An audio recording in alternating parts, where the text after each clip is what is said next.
বল্টু, তুমি আজকেও স্কুলে আসতে দেরি করেছো কেন? স্যার, মা আর বাবা ঝগড়া করতেছিল সেই জন্যে। তাতে তোমার আসতে লেট হবে কেন?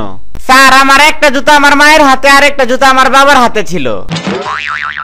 আচ্ছা বল্টু, তোমার প্রিয় বইয়ের তালিকায় কি কি বই আছে? স্যার, 2টা বই আছে, একটা হচ্ছে ফেসবুক আর একটা হচ্ছে আমার বাবার চেকবুক। কি ব্যাপার, তুমি খাতায় না লিখে বসে বসে এরকম উসখুস করছো কেন? স্যার, প্রশ্ন যে কঠিন হয়েছে তাতে লিখতে আমার 12টা বেজে যাব। তাতে কি হয়েছে?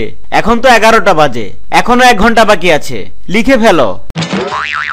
আচ্ছা বল্টু, আমি তোমাকে 2টা প্রশ্ন করব, একটি হবে সহজ প্রশ্ন আর একটি হবে কঠিন প্রশ্ন।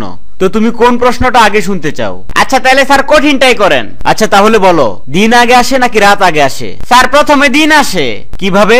সরি স্যার, আপনি কথা দিয়েছিলেন যে 2 নাম্বার প্রশ্নটা সহজ করবেন। শোনো বল্টু, সৃষ্টির সেরা জীব মানুষকে ভালোবাসতে হবে। যে মানুষকে ভালোবাসে না সে মানুষ নয়, সে হচ্ছে পশু। স্যার, তাহলে কি আপনার মেয়ে পশু নাকি? কেন, আমার মেয়ে পশু হবে কেন? না, গত 1 বছর যাবত আমি আপনার মেয়েকে ভালোবাসি, কিন্তু সে আমাকে একদিনের জন্য ভালোবাসেনি। আচ্ছা বলো তো বল্টু, ঘড়ি আবিষ্কার করেছে কে? স্যার, প্রশ্ন ওইটা না, প্রশ্ন হলো যে সে ঘড়ি আবিষ্কার করার পর তাকে সময়টাকে বলল।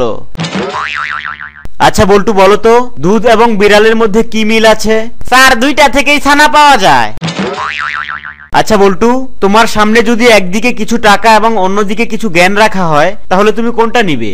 স্যার, আমি অবশ্যই টাকা নেব। আরে বোকা, আমি হলে জ্ঞানটাই নিতাম। স্যার, যার যেটার অভাব সে তো সেটাই নেবে। বল্টু, তুমি গতকাল স্কুলে আসোনি কেন? স্যার, বৃষ্টির জন্য আসতে পারিনি। বৃষ্টি? আরে কি বলো, এখন তো শীতকাল, এখন বৃষ্টি হবে কোথা থেকে? আর কালকে বৃষ্টি হলো অথচ আমরা টেরই পেলাম না। টের পাবেন কেমনে স্যার? এই বৃষ্টি তো সেই বৃষ্টি না, বৃষ্টি হইতেছে আমার খালাতো বোন নিহা। এই নিহা। এই বল্টু, তুমি নিহা বলে কাকে ডাকছো? স্যার, আমি আমার বন্ধুকে ডাকতেছি। কি বলছো? নিহা কি কোনো ছেলের নাম হতে পারে নাকি? না মানে স্যার, ওর পুরো নাম হইতেছে নিরঞ্জন হাওলাদার, তাই আমরা সংক্ষেপে নিহা বলে ডাকি। ও, ভাগ্যিস তোদের সময় আমার জন্ম হয়নি। কেন স্যার? কারণ আমার নাম শান্তু লাহিড়ী। স্যার, আপনি তো বল্টুর পক্ষে রায় দিয়েছেন। কেন?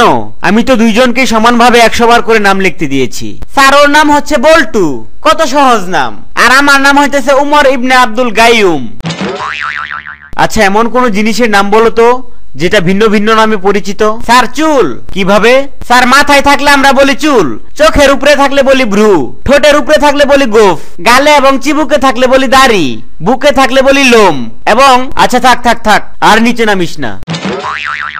আচ্ছা ধরো, ঢাকা থেকে দিনাজপুরের দূরত্ব 1000 কিলোমিটার। তো একজন লোক দিনাজপুর থেকে গাড়িতে 150 কিলোমিটার বেগে ঢাকার দিকে রওনা হলো, এবং অপর একজন ব্যক্তি ঢাকা থেকে গাড়িতে 160 কিলোমিটার বেগে দিনাজপুরের দিকে রওনা হলো। তাহলে তাদের দুজনের কোথায় দেখা হবে? জেলখানায়। স্যার, এত জোরে গাড়ি চালাইলে কি পুলিশ বসে থেকে আঙ্গুল চুষবো? আচ্ছা বল্টু, বলো তো পানি কোন লিঙ্গ? তরল লিঙ্গ। গাধা একটা। পশু লিঙ্গ। বেয়াদব। এটা হচ্ছে আচরণ লিঙ্গ। চুপ। এটা ধমক লিঙ্গ। Get out. সরি স্যার, এটা হইতেছে অপমান লিঙ্গ। এই বল্টু, তুমি তো কয়েকদিন ধরে স্কুলে যাচ্ছ না। মা বাবা বাড়িতে নেই স্যার। কেন, তারা কোথায় গিয়েছেন? মা হাসপাতালে আর বাবা হইতেছে জেলখানায়। ও আচ্ছা, খুবই দুঃখের ব্যাপার। আরে না স্যার, আসলে আমার মা হইতেছে ডাক্তার আর বাবা হইতেছে পুলিশ।